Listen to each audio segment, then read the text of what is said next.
இந்த நாளிலும் ஒரு வசனத்தை எடுத்து நம்ம வாசிப்போம். ஆகாய் 2ஆம் அதிகாரம் அதனுடைய 19வது வசனம். அதனுடைய பின்பகுதியை நாம் வாசிக்கும் போது வேதம் சொல்லுகிறது, நான் இன்று முதல் உங்களை ஆசீர்வதிப்பேன்.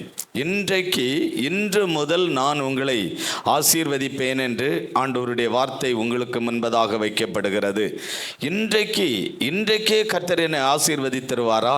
அவரால் ஆசீர்வதிக்க முடியும். அல்லேலூயா.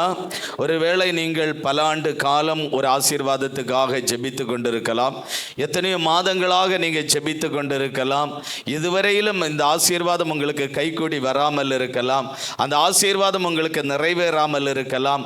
ஒரு கடன் பிரச்சனையாக இருக்கலாம், அல்லது ஒரு திருமண காரியமாக இருக்கலாம், அல்லது ஒரு கல்வி படிப்புக்கான காரியமாக இருக்கலாம், ஒரு வேலைக்கான காரியமாக இருக்கலாம். ஏதோ ஒரு காரியத்துக்காக நீங்கள் ஜெபித்து கொண்டிருக்கிறீர்கள். ஆண்டவர் சொல்லுகிறார், இன்று முதல் நான் உங்களை ஆசீர்வதிப்பேன். அல்லேலூயா. ஆண்டவர் என்ன ஆசீர்வாதத்தை இன்றைக்கு உங்களுக்கு தரப்போகிறாராம்? சகரியா 8ஆம் அதிகாரம் 12வது வசனத்தை நாம் வாசிக்க கேட்போம். சகரியா 8ஆம் அதிகாரம் 12வது வசனம். விதைப்பு உள்ளதா இருக்கும், விதைப்பு சமாதானமாய் இருக்கும். விதைப்பு சமாதானமாய் இருக்கும். திராட்சை செடி தன் கனியை தரும், பூமி தன் பலனை தரும், வானம் தன் பனியை தரும். இந்த ஜனத்தில் மீதியானவர்கள் இதையெல்லாம் சுதந்தரிக்க கட்டளையிடுவேன். அல்லேலூயா. இந்த வசனத்தின் மூலமாய் ஆண்டவர் ஒரு தோட்டத்திலே விவசாயம் செய்யக்கூடிய விவசாயியை, ஒரு தோட்டக்காரனை ஆண்டவர் நம்முடைய கண்களுக்கு முன்னே நிறுத்தி ஆண்டவர் இயேசு கிறிஸ்து சொல்லுகிறார், உனக்கு நான் சமாதானம் உள்ளவனாய் இருக்கும்படி உன்னை நான் ஆசீர்வதிக்க போகிறேன். அல்லேலூயா. நீங்க எந்த ஒரு விவசாயியும் நீங்கள் எடுத்துக்கொண்டால், ஒரு தோட்டத்திலே விவசாயம் செய்யக்கூடிய ஒரு விவசாயியை நீங்கள் சந்திக்கிறவர்களாக இருந்தால், அந்த விவசாயிக்கு மனதிலே ஒரு சமாதான குறைவு இருக்கும். அது என்ன சமாதான குறைவு என்றால், ஒரு நிலத்தை பண்படுத்தி அந்த நிலத்திலே விதையை போட்டு அறுவடை செய்கிறது வரையிலும் அவனுக்கு ஒரு சமாதானம் இருக்காது. ஏன் சமாதானம் இருக்காது? இந்த நிலத்திலே நல்ல விளைச்சல் கிடைக்குமா? இந்த விதையிலிருந்து நல்ல பலன் கிடைக்குமா என்கிற ஒரு போராட்டம் அவனுக்குள்ளே இருக்கிறதை பார்க்க முடியும். உங்க ஊரிலே, நம்மளுடைய ஊரிலே வாழை தோட்டம் போடுகிறவர்களை நீங்கள் எடுத்துக்கொண்டால், அது போட்டு அறுவடை செய்கிறது வரையிலும் அவனுக்கு ஒரு சமாதானம் இருக்காது. அது நல்ல பலனை கொடுக்குமா, காற்றிலே முறிந்து விடுமா, அல்லது நஷ்டத்தை கொண்டு வருமா, நாம் பாட்டம் கொடுக்க வேண்டும், பணம் கொடுக்க வேண்டும், இதெல்லாம் செய்ய வேண்டுமே என்கிற ஒரு சமாதான குறைவிலே அவன் இருப்பதை நாம் பார்க்கிறோம். இன்றைக்கும் இதை கேட்கிற ஆண்டவருடைய பிள்ளைகளே, இந்த வசனம் சொல்லுகிறது, விதைப்பு சமாதானமாய் இருக்குமாம். நீங்க என்ன விதைத்திருக்கிறீர்களோ அது உங்களுக்கு சமாதானத்தை கொண்டு வரும். நீங்க என்ன முதலீடு பண்ணி இருக்கிறீர்களோ, என்ன காரியம் செய்கிறீர்களோ, அது உங்களுக்கு ஒரு பெரிய சமாதானத்தை கொண்டு வருகிறதாக இருக்கும். அல்லேலூயா சொல்லுங்களா. அல்லேலூயா. அந்த விவசாயியை பார்த்து ஆண்டவர் இயேசு சொல்லுகிறார், விதைப்பு உனக்கு சமாதானமாக இருக்கும். நீங்க எதை விதைத்திருக்கிறீங்களோ, எதை நீங்கள் விதைத்திருக்கிறீர்களோ அதிலே ஆண்டவர் உங்களுக்கு நிச்சயமாக ஒரு சமாதானத்தை தருவார். தொடர்ந்து வாசித்தால், திராட்சை செடி தன் கனியை தருமாம். திராட்சை தோட்டம் நீங்கள் போட்டிருக்கிறதாக இருந்தால் அது மிகுந்த கனிகளை கொடுக்கும் என்று ஆண்டவருடைய வார்த்தை சொல்லுகிறது. அந்த எந்த இடத்திலே பூமியிலே நீங்கள் போட்டிருக்கிறீர்களோ அது மிகுந்த ஒரு பலனை கொடுக்குமாம். அல்லேலூயா. நீங்க மிகுந்த பலன் உள்ளவர்களாய் மாற போறீங்க. ஒரு மிகுந்த பலனை கொடுக்கிறவர்களாய் கர்த்தர் உங்களை ஆசீர்வதிக்க போகிறார். அல்லேலூயா. நீங்க மிகுந்த பலனை கொடுப்பீர்கள், மிகுந்த பலனை கொடுப்பீர்கள். ஆண்டவர் இதிலே ஒரு சமாதானத்தை தருவாராம். ஒரு சமாதானம். இன்றைக்கு உலகத்திலே அநேக ஜனங்களை பார்க்கும்போது சமாதானத்தை இழந்தவர்களைத்தான் நாம் பார்க்கிறோம். சமாதானமாய் மனிதனுக்கு வாழ முடியாது. அமையவில்லை. ஒரு விவசாயியை எடுத்துக்கொண்டால் அவனுக்கு சமாதானம் இல்லை. ஒரு குடும்ப தலைவனை எடுத்துக்கொண்டால் அவனுக்கு சமாதானம் இல்லை. ஒரு வியாபாரியை எடுத்துக்கொண்டால் அவனுக்கு சமாதானம் இல்லை. இன்றைக்கு சமாதானத்தின் குறைவிலே வாழ்கிறவர்களை தான் இன்றைக்கு அதிகப்படியான பேரை நம்ம பார்க்கிறோம். அல்லேலூயா. உங்களுக்கும் எனக்கும் ஆண்டவர் ஒரு பெரிய சமாதானத்தை தந்திருக்கிறார். இந்த சமாதானம் தொடர்ந்து நாம் அனுபவிக்க வேண்டுமானால், சமாதானத்தோடு நாம் வாழ வேண்டுமானால், நம்ம ஆண்டவரை தவிர வேறு வழி இல்லை. கர்த்தருக்கு முன்னுரிமை கொடுங்க, கர்த்தருக்கு முதலிடம் கொடுங்க. இன்னைக்கு கர்த்தருக்கு முதலிடம் கொடுக்காதபடி, முன்னுரிமை கொடுக்காதபடி பணத்துக்கு போனவங்க, அதுக்கெல்லாம் விலை போனவங்க, இன்னைக்கு வெட்கப்பட்டு நாணப்பட்டு அவமானப்பட்டு துக்கப்பட்டு இருக்கிறவர்களைத்தான் அதிகப்படியான பேரை நம்ம பார்க்கிறோம். அல்லேலூயா. கடந்த அநேக ஆண்டுகளாக ஒரு குடும்பத்தை நான் சந்திக்க அவ்வப்போது நான் அந்த வீட்டிற்கு போவது வழக்கம். அவங்க அந்த முளமூடு பகுதியிலே அந்த வீட்டிற்கு போவது வழக்கம். சில மாதங்களுக்கு பிறகு கடந்த ஞாயிற்றுக்கிழமை மத்தியானம் அவங்க வீட்டிற்கு பெயர்ந்த போது, அந்த வீட்டில் போனால் என்னை நன்கு உபசரித்து அன்பாய் பேசி ரொம்ப சந்தோஷமாய் நல்ல பேசி நல்ல ஒரு கிட்டத்தட்ட 1 மணி நேரமாவது இருந்த பிறகுதான் அந்த வீட்டிலிருந்து என்னை அனுப்புவார்கள். ஆனால் அன்றைக்கு அந்த நாளிலே நான் அவங்க வீட்டிற்கு அவங்களை சந்திக்க போயிருந்த போது அவங்களிடத்தில் ஒரு சிரிப்பு இல்லை, அவங்களிடத்தில் ஒரு சந்தோஷம் இல்லை, அவங்களிடத்தில் ஒரு மகிழ்ச்சி இல்லை, அவங்களிடத்தில் ஒரு நிம்மதி இல்லை. அவங்க சந்தோஷமான வார்த்தைகளினால் அவர்களால் பேச முடியவில்லை. அப்படி இருக்கும்போது அவர்களிடத்தில் நான் கேட்கிறேன், என்ன நீங்க எப்பொழுதும் சந்தோஷமாய் இருப்பீங்க, நல்ல அன்பாய் பேசுவீங்க, இப்ப என்ன நடந்துச்சு, என்ன விஷயம் என்று அந்த குடும்பத்தாரிடத்தில் கேட்கும்போது அந்த சகோதரி பதில் சொல்ல ஆரம்பித்தார்கள். எங்களுடைய சொந்த ஊர் இந்த சிதறால் பகுதி, அந்த பகுதியை சார்ந்தவர்கள் தான் நாங்கள் 2 பெண்களும் ஒரு அண்ணனும் எங்களுக்கு சகோதரர்களாய் நாங்கள் இருந்தார்கள். நாங்கள் 3 பேரும் எங்களுக்குள்ளே நல்ல அன்பு, நல்ல ஐக்கியம், நல்ல ஒற்றுமை. டிசம்பர் மாதத்திலே அவர்கள் அக்காவும் சேலத்திலே குடும்பமாய் இருக்கிறார்கள், அண்ணனும் சேலத்திலே அங்கே குடும்பமாய் இருக்கிறார்கள். அவர்கள் குடும்பமாய் அங்கே சந்தோஷமாய் வாழ்ந்து டிசம்பர் மாதம் 24ஆம் தேதியானால் ஊருக்கு வந்து விடுவார்கள். அப்ப 24ஆம் தேதியிலிருந்து ஜனவரி 1ஆம் தேதி மத்தியானத்திலே அவங்க புறப்படுவார்கள். அந்த இவ்வளவு நாட்களும் நாங்கள் எங்களுடைய எல்லாருடைய பிள்ளைகளும் எல்லாருடைய குடும்பமும் நாங்கள் ஒரே இடத்திலே, நாங்கள் அந்த இடத்திலே சந்தோஷமாய் இருந்து அந்த இடத்திலே நாங்கள் ஒருவருக்கொருவர் அன்பாய் பேசி அன்பாய் பிக்னிக்கு டூர் போய் நாங்கள் எங்களுடைய மகிழ்ச்சியை வெளிப்படுத்தி சந்தோஷமாய் நாங்கள் வாழ்ந்து கொண்டிருந்தோம். அதன் பிறகு அவங்க போவார்கள். இப்பொழுது அவர்களுடைய அந்த அக்காளுடைய வீட்டிலேயும் அந்த அண்ணனுடைய குடும்பத்திலேயும் சாத்தான் ஒரு பெரிய புயலை வீசிவிட்டான். ஒரு நிம்மதி இல்லை, ஒரு சமாதானம் இல்லை, ஒரு நிம்மதியற்ற ஒரு வாழ்க்கையிலே தான் நாங்கள் இனி வாழ்ந்து என்ன பிரயோஜனம் என்று அவர்களே சொல்லக்கூடிய அளவுக்கு சாத்தான் ஒரு பெரிய பாதிப்பை அங்கே கொண்டு வந்தான். என்ன நடந்தது என்று கேட்டால், அண்ணன் அங்கே அந்த சேலத்திலே ஒரு பெரிய மளிகை கடை வைத்திருக்கிறார். ஒரு மிகப்பெரிய ஒரு மளிகை கடை.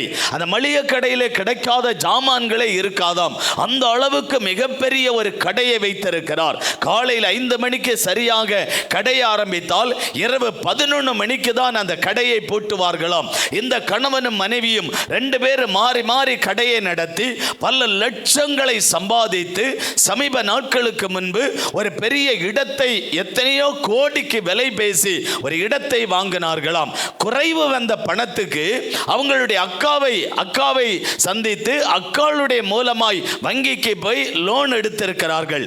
இப்ப கவனிங்க, 1 ஆண்டு நிறைவடைந்த பிறகு இந்த அண்ணன் அக்காவை பைக்கில் கூட்டி கொண்டு போகும்போது அந்த பேங்க் கூட போகல, அதுக்கு போற வழியில போகும்போது ஒரு முக்கியமான பிளேஸ்ல போகும்போது அந்த நிலை தடுமாறி அந்த சகோதரனுடைய அக்கா கீழே விழுந்து விட்டார்கள்.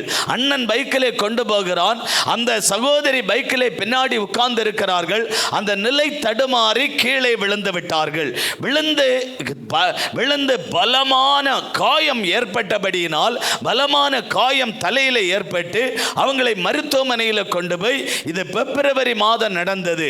இப்போ 1 வாரம் 10 நாட்களுக்கு முன்பு வரையிலும் கிட்டத்தட்ட ஒரு 5-6 மாதம் மருத்துவமனையில் வைத்து பல ட்ரீட்மெண்ட்கள் கொடுத்து 45 லட்சம் செலவு பண்ணி இருக்கிறார்கள். 45 லட்சம் செலவு பண்ணி 5 மாதங்களுக்கு பிறகு அந்த சகோதரி மரித்து போனாள். சகோதரி இறந்து போனாள். இப்பொழுது இந்த குடும்பத்தாருக்கு ஐயோ நான் அல்லவா கொண்டு போய் அவளை கொன்று விட்டேன், என்னுடைய பைக்கில் அல்லவா போய் அந்த அக்காள் கீழே விழுந்து விட்டாள் என்று கணவனுக்கும் மனைவிக்கும் ஐயோ உலகம் என்ன சொல்லும், என்னை உலகம் நம்மளை நிந்திக்குமே, உலகம் பரிகாசிக்குமே, ஒரு நிம்மதியை இழந்து போனார்கள். சமாதானத்தை இழந்த நிலைமை, அந்த மகிழ்ச்சியை இழந்து போன இப்படிப்பட்ட ஒரு நிலைமையில் இவர் சந்தோஷத்தை இல்லாத ஒரு நிலைமையில் வாழ்ந்து கொண்டு இருக்கும் போது, நல்ல கவனிங்க, இப்ப என்ன நடந்துச்சுன்னா அந்த சகோதரி இறந்து போயிட்டாங்க. ஹாஸ்பிட்டல்ல கடைசி நாட்கள்ல இருக்கும்போது இந்த சகோதரனுடைய மனைவி வண்டியிலே வாகனத்திலே இவங்க மத்தியான உணவு அங்க இருக்கிறவங்களுக்கு கொண்டு போனாங்களாம். கொண்டு போகும்போது அந்த ஹாஸ்பிட்டலு கிட்ட அந்த பக்கத்துல போகும்போது இவங்களுக்கு ஒரு சுயநிலைவு இழந்து கீழே விழுந்துட்டாங்களாம். யாரும் தள்ளி விடல, யாரும் இவங்களுக்கு எந்த காயத்தையும் ஏற்படுத்தல. இவங்களுக்கு மன உளைச்சல்ல போனதுனால மயங்கி கீழே விழுந்தாங்களாம். மயங்கி கீழே விழுந்து இந்த மூளையில பிளட் கிளாட் ஆகி இன்னைக்கு அந்த மருத்துவமனையில் தான் அவங்க இருந்துட்டு இருக்கிறாங்க. இப்போ அந்த அண்ணனுடைய குடும்பமும் கலங்கி போய் நிற்கிற சூழ்நிலை. அவங்க அந்த மளிகை கடை நடத்துற அவங்களும் கலங்கி நிற்கிற இந்த நிலைமை. ஐயோ, ரெண்டு குடும்பமும் பாதிக்கப்பட்டு ரெண்டு பேருக்கும் இப்படிப்பட்ட ஒரு சூழ்நிலை ஆகிவிட்டதேன்னு இங்க இருக்கிற தங்கச்சி இவங்க ஒரு மனநோவு உண்டானவர்களாய் இவங்களும் வேதனையில் இருக்கிற ஒரு நிலைமை. கொஞ்சம் சிந்திச்சு பாருங்க. ஆண்டவராக இயேசு கிறிஸ்துவை ஒரு மனிதன் தேடி முன்னுரிமை கொடுக்காதபடி பிசினஸுக்கும் பணத்துக்கும் தொழிலுக்கும் முன்னுரிமை கொடுத்தபடியினாலே அந்த கிடத்துல என்ன நடந்தது பாருங்க. ஒரு மனுஷனை பாதுகாக்கிறவர் இயேசு கிறிஸ்து. இயேசுவுக்கு தான் அதிக நேரம் கொடுக்கணும், ஆண்டவருக்கு தான் முக்கியத்துவம் கொடுக்கணும், கர்த்தருக்கு தான் கொடுக்கணும். ஆண்டவருக்கு கொடுக்க வேண்டிய நேரத்தை தவறிவிட்டார்கள், கர்த்தருக்கு கொடுக்க வேண்டிய சமயத்தை தவறிவிட்டபடியினால் சாத்தான் உள்ளே புகுந்து அவங்களுக்கு நோவை உண்டாக்குகிறான், வேதனைகளை உண்டாக்குகிறான், சமாதான குலைச்சலை கொண்டு வருகிறான், சமாதான கேடுகளை உண்டாக்குகிறான். அல்லேலூயா, அல்லேலூயா சொல்லுங்க. மனிதர்கள் இன்றைக்கு சமாதானத்தை இழந்திருக்கிறார். ஆகவே தான் ஆண்டவராகிய இயேசு கிறிஸ்து சொல்லுகிறார், என்னுடைய சமாதானத்தை நான் உனக்கு கொடுக்கிறேன். யோவான் 14:27 சொல்லுகிறது, என்னுடைய சமாதானத்தை நான் உனக்கு கொடுக்கிறேன், அது உலகம் கொடுக்கிற பிரகாரம் நான் கொடுப்பதில்லை, உங்கள் இருதயம் கலங்காமலும் பயப்படாமலும் இருப்பதாக. ஆண்டவர் அவருடைய சமாதானம். நீங்க அவருடைய சமாதானத்தை பெற்றிருக்கீங்களா? அவருடைய சமாதானத்தை பெற்றிருக்கீங்களா? ஒரு மனிதன் அவருடைய சமாதானத்தை பெற்றுக்கொள்ளும் போது அவன் சமாதானத்தோடு வாழ்கிறான். அதுவரையிலும் அவனுக்கு நிம்மதி இருக்காது, அதுவரையில் அவனுக்கு சந்தோஷம் இருக்காது, அதுவரையில் அவனுடைய வாழ்க்கையில் ஆசீர்வாதம் இருக்காது. என்னுடைய சமாதானத்தை உனக்கு கொடுக்கிறேன். அவருடைய சமாதானத்தை பெற்றுக்கொள்ளுங்க. ஆண்டவர் தருகிற ஒரு சமாதானம் இருக்கிறது, அது உங்களுடைய இருதயம் கலங்காமலும் பயப்படாமலும் அப்படிப்பட்ட ஒரு சமாதானம். இயேசு தருகிற சமாதானம், ஒரு சமாதானத்தை தருகிறார். அல்லேலூயா. இங்க பாருங்க, ஒரு பெண்மணி சமாதானத்தை இழந்து வாழ்ந்தாள். பணம் இருந்துச்சு, வசதி இருந்துச்சு, வீடு இருந்துச்சு, சொத்து இருந்துச்சு, ஐஸ்வர்யம் இருந்துச்சு, செல்வம் இருந்துச்சு, எல்லாம் இருந்துச்சு.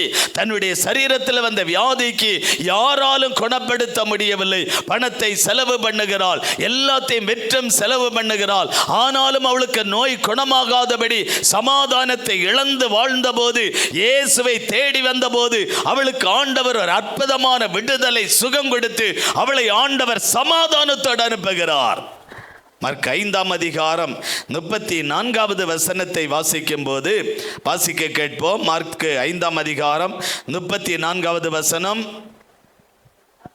அவர் அவளை பார்த்து, மகளே, உன் விசுவாசம் உன்னை ரட்சித்தது, உன் விசுவாசம் உன்னை ரட்சித்தது, சமாதானத்தோடு நீ சமாதானத்தோடு போய் உன் வேதனை நீங்கி சுகமாயிரு என்றார். இப்ப ஆண்டவர் இயேசு கிறிஸ்துவை இவள் தேடி வந்த போது இவள் ஒரு சமாதானத்தை பெற்றுக் கொள்ளுகிறார். முதலாவது இவளுக்கு நோய் அவளை விட்டு மாறுகிறது. இரண்டாவது ஆண்டவர் அவளுக்கு ஒரு சமாதானத்தை தருகிறாள். ஆண்டவருக்கு தெரியும் இவள் இந்த நோயினால் பாதிக்கப்பட்டு சமாதானத்தை இழந்து வந்திருக்கிறாள். இந்த வியாதி இவளை பிடித்து சமாதானத்தை இழந்து நிற்கிறாள். இவள் என்னை தேடி வந்தபடியினால் இவளுக்கு ஒரு சமாதானத்தை கொடுக்கிறேன் என்று ஆண்டவர் அவளுக்கு ஒரு சமாதானத்தை கொடுத்ததை பார்க்கிறோம். இவள் யார்? இவள் எப்படிப்பட்டவள்? இவளுக்கு என்ன பிரச்சனை என்பதை ஆண்டவர் சொல்லி இருக்கிறார். மார்க் 5ஆம் அதிகாரம் 25வது வசனத்தை வாசிக்க கேட்போம். அப்பொழுது 12 வருஷமாய் பெரும்பாடுள்ள ஸ்திரீ. இவளுக்கு எத்தனை ஆண்டு காலம் இந்த வியாதி இருந்ததாம்? 12 ஆண்டு காலம் வியாதி என்று வேதம் சொல்லுகிறது. இவள் இந்த 12 ஆண்டு காலமும் இந்த வியாதியினால் எப்படி பாதிக்கப்பட்டாளாம்? பெரும்பாடு. சாதாரணமான பாடல்ல, பெரும்பாடு. உங்களுக்கு தெரிஞ்சவங்க சில பேர் சொல்லுவாங்க, பழைய ஆட்கள் சொல்லுவாங்க, அவப்படுகிற பாடு சாதாரணமான பாடல்ல, பெரும்பாடுபடுகிறாள், பெரிய கஷ்டப்படுகிறாள் அப்படி என்று முன்னோர்கள் பழைய ஆட்கள் சொல்லுவார்கள். இங்கே வேதம் சொல்லுகிறது, அப்படிப்பட்ட ஒரு பெரிய பாடு, பெரும்பாடு பட்டவளாய் இவள் இருந்தாள் என்று வேதத்திலே பார்க்கிறோம். இவளுக்கு அப்படி என்ன வியாதியாம்? 29வது வசனம் சொல்லுகிறது, உதரப்போக்கு வியாதி. உதரப்போக்கு என்றால் இரத்தப்போக்கு வியாதி. இரத்தம் தானாய் போய்கொண்டே இருக்கிறது. சரீரத்திலே அந்த இரத்தம் தங்குவதில்லை, அந்த இரத்தம் தானாய் வெளியேறுகிறது. எப்பொழுதும் ஒரு பெண் அந்த மகளுக்கு ரத்தம் வெளியேறுமே ஆனால் அவள் எப்படிப்பட்டவளாய் இருப்பாள்? எலும்பும் தோலுமாய் இருப்பாள். அவள் நடக்க முடியாதவளாய் இருப்பாள். அவள் பலனற்றவளாய் இருப்பாள். இப்படிப்பட்ட ஒரு வாழ்க்கை வாழ்ந்து கொண்டிருந்த இந்த சகோதரி அவள் இந்த வியாதியிலிருந்து விடுதலைக்காக அநேக வைத்தியர்களை தேடி போகிறாள். அந்த வசனம் சொல்லுகிறது, 26வது வசனம், அநேக வைத்தியர்களால் மிகவும் வருத்தப்பட்டு தனக்கு உண்டானவைகளை எல்லாம் செலவழித்தும் சற்றாகிலும் குணமடையாமல் அதிக வருத்தப்படுகிற பொழுது, இப்ப வேதம் சொல்லுகிறது, இந்த உதரப்போக்கு வியாதியின் காரணமாக அவள் வருத்தப்படுகிறாள். இவள் வருத்தப்பட்டு தனக்கு உண்டானவைகளை எல்லாம் செலவழித்தும், தனக்கு என்னெல்லாம் இருந்ததோ எல்லாவற்றையும் செலவழித்து விட்டாள். தனக்கு என்னெல்லாம் இருந்ததோ, அவளுக்கு இருந்த வீடை விற்றுவிட்டாள், அவளுக்கு இருந்த விளைநிலத்தை விற்றுவிட்டாள், அவளுக்கு வரவேண்டிய வருமானங்கள் என்னெல்லாம் சொத்துகள் இருந்ததோ எல்லாவற்றையும் விற்றும் அவள் செலவழித்தும் சற்றாகலும் குணமடையாதபடி. இப்ப சற்றாகலும் நம்மளுக்கு குணமடையவில்லை. பணம் எல்லாம் தீர்ந்து விட்டது. தான் உண்டாக்கி வைத்திருந்த சொத்துக்கள் எல்லாம் போய்விட்டது. தனக்கு இருந்த வீடும் போய்விட்டது. எல்லாவற்றை விற்றும் செலவழித்தும் சற்றாகலும் குணமடையாமல் அவள் வருத்தப்படுகிற பொழுது, அவள் வருத்தத்தோடு இருக்கிறாள். எல்லாவற்றையும் செலவழித்து வருத்தத்தோடு இருக்கிறாள். எல்லாவற்றையும் விற்று செலவழித்து வருத்தத்தோடு இருக்கிறாள். ஒருவேளை நீங்க இதை கேட்கிற ஆண்டவருடைய பிள்ளையே, இதை சோசியல் மீடியா மூலமாய் கேட்கிற ஆண்டவருடைய பிள்ளைகளே, ஒருவேளை நீங்கள் எல்லாவற்றை விற்றும் அதிக வருத்தத்தோடு இருக்கிறீர்களா? எல்லாவற்றை செலவழித்தும் நீங்கள் அதிக வருத்தத்தோடு இருக்கிறீர்களா? வருத்தத்தோடு இருந்தால் இவள் என்ன செய்தாள் பாருங்க. 27வது வசனம் சொல்லுகிறது, இவ என்ன செய்தாளா?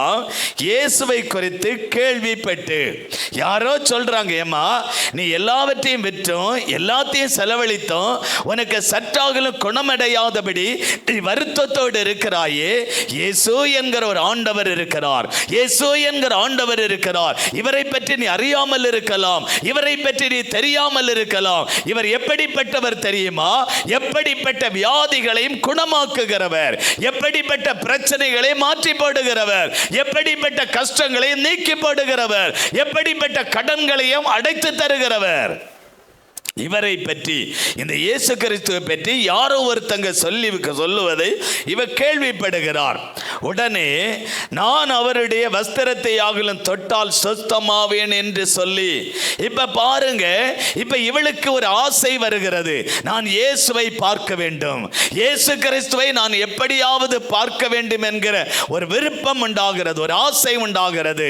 இதை கேட்கிற ஆண்டவருடைய பிள்ளைகளே, ஒருவேளை நீங்கள் இயேசுவை சந்திக்க வேண்டும் என்கிற என்கிற விருப்பம் நமக்கு இருக்கிறது, ஆசை இருக்கிறது. அந்த இயேசுவை நீங்கள் தேடி பாருங்க. இயேசுவை நம்ம தேடும் போது நமக்கு முன்னே அவர் வெளிப்படுகிற ஒரு நல்ல ஆண்டவராய் இருக்கிறார்.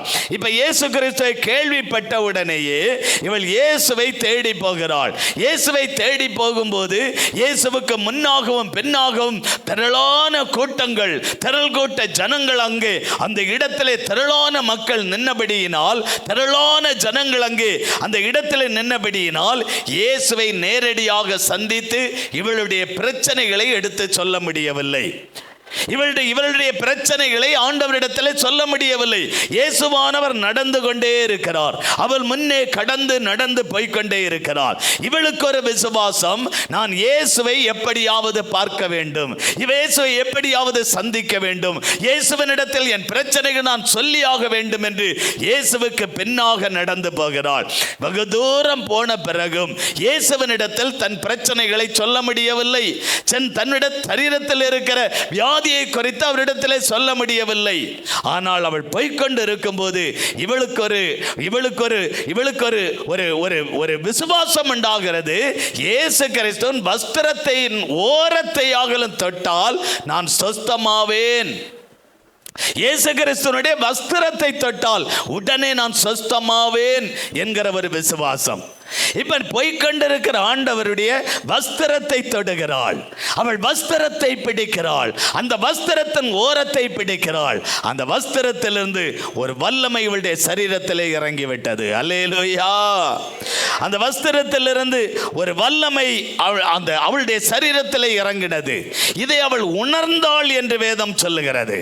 இதை அவள் உணர்கிறாள். இந்த வசனத்தை வாசிக்க கேட்போம். 28வது வசனம். ஜனக்கூட்டத்துக்குள்ளே அவருக்கு பின்னாக வந்து அவருடைய வஸ்திரத்தை அவருக்கு பின்னாக வந்து வஸ்திரத்தை தொடுகிறாள். 29வது வசனம்.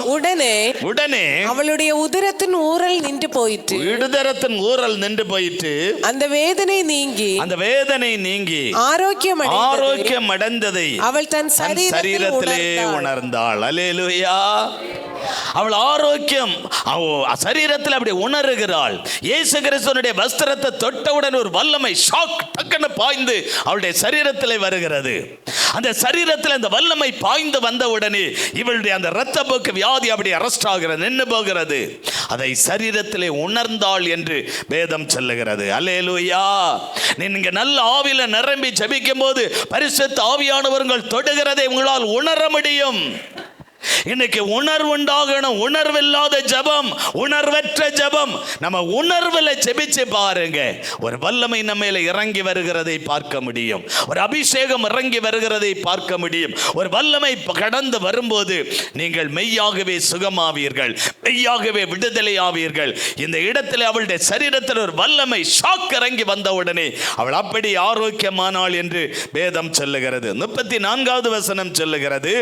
இயேசு அவளை பார்த்து, மகளே, உன் விசுவாசம் உன்னை ரட்சித்தது, நீ சமாதானத்தோடு போய் உன் வேதனை நீங்கி சுகமாயிரு.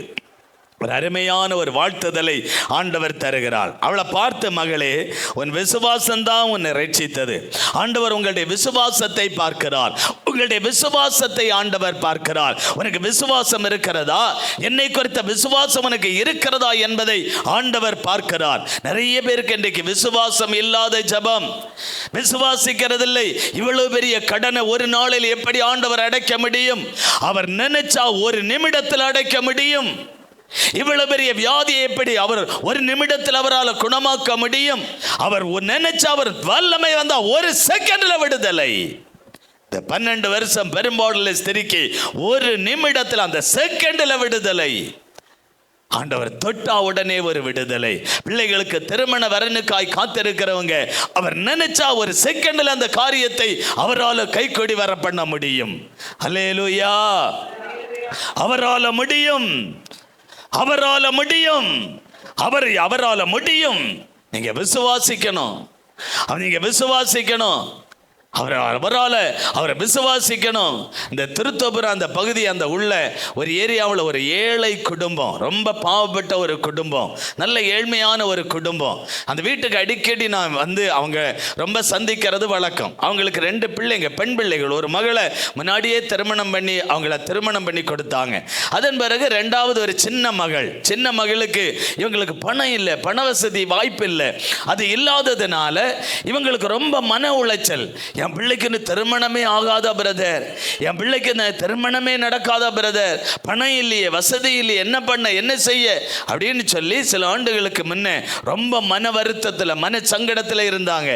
நான் சொல்றேன், அவளுக்கு ஏற்ற துணைன்னு வரல, கர்த்தர் கொண்டு வருவார். அதுக்கு பணம் இல்லையே பிரதர், பணத்தை வச்சு ஆண்டவர் திருமணத்தை பார்க்கிறவர் அல்ல.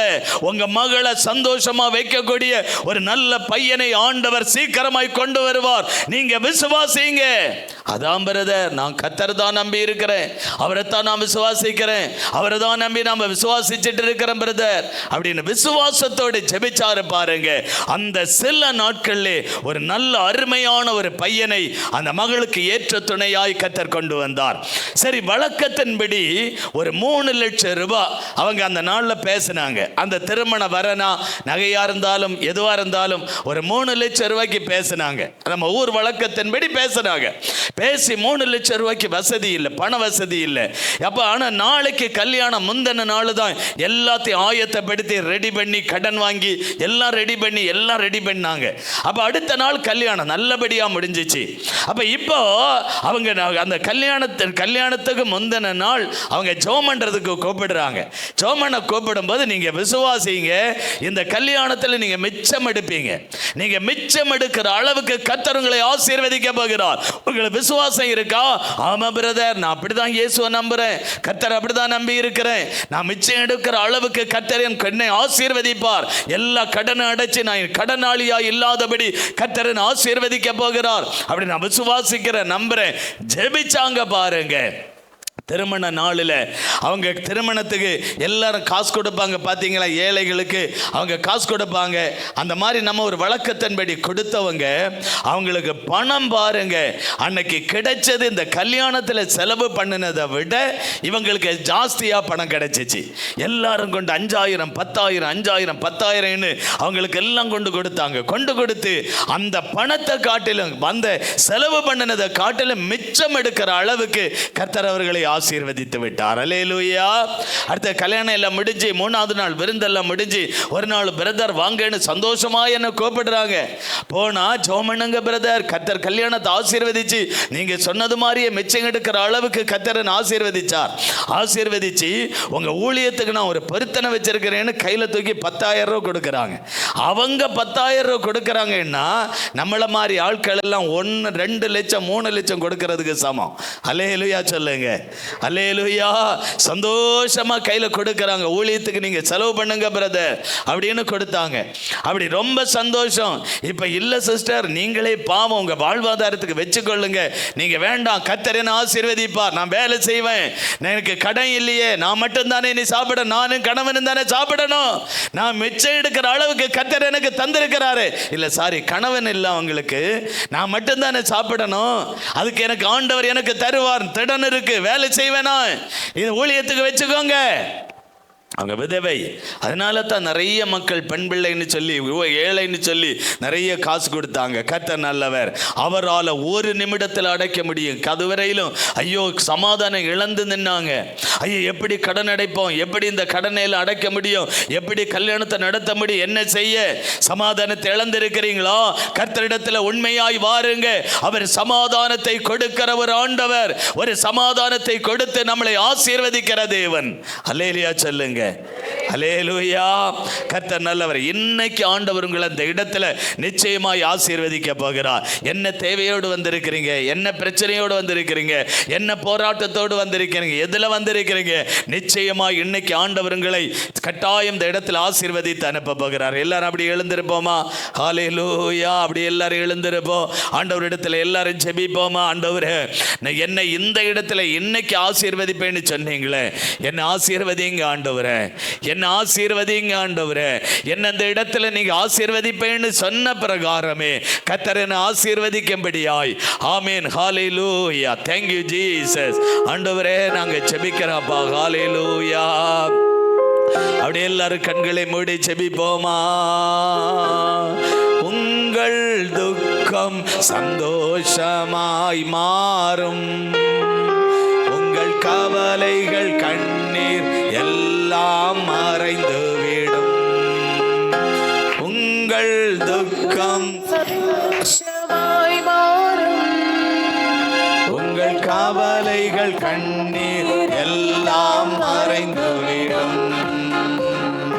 கலங்காதே மகனே,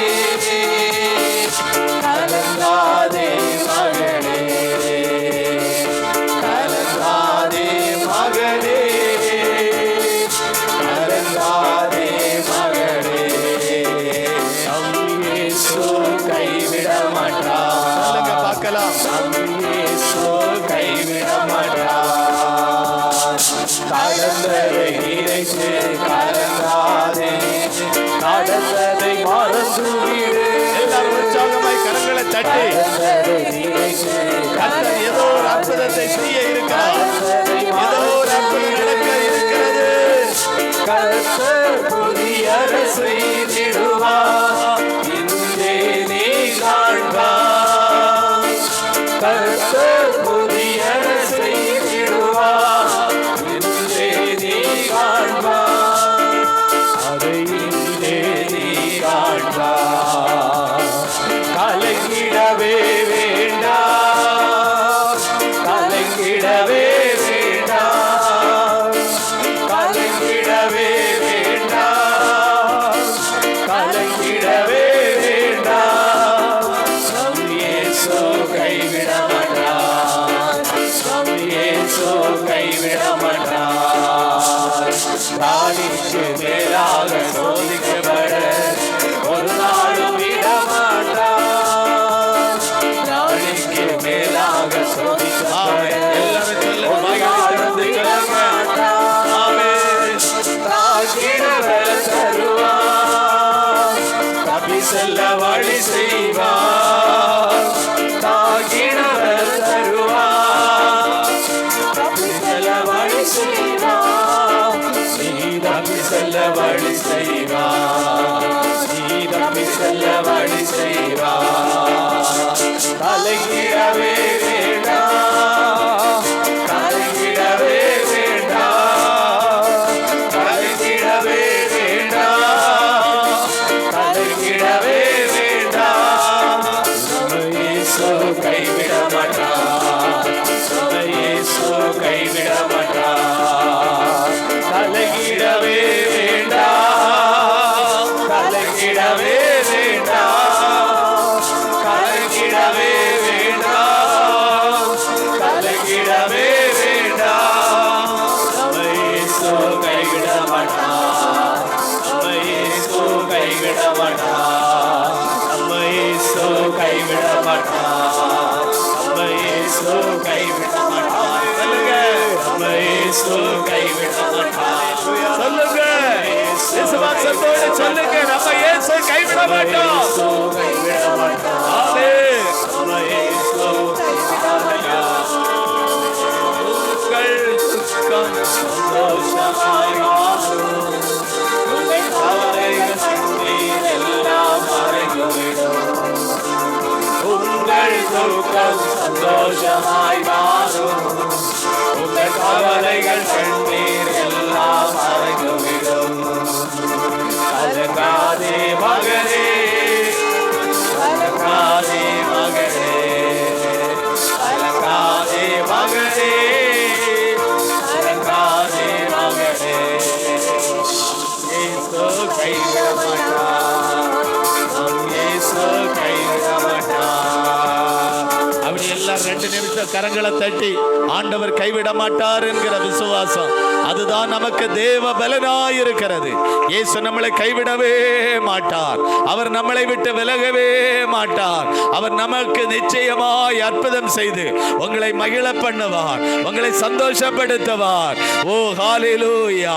எதுல நீங்க மன வருத்தத்தோடு, மன சஞ்சலத்தோடு, மன துக்கத்தோடு இந்த இடத்துல வந்திருக்கிறீர்களோ, தேவ பிள்ளைகளே, இன்றைக்கு இந்த இடத்துல கர்த்தர் உங்களை சமாதானத்தோடு அனுப்பி உங்களை கர்த்தர் ஆசீர்வதிக்க விரும்புகிறார்.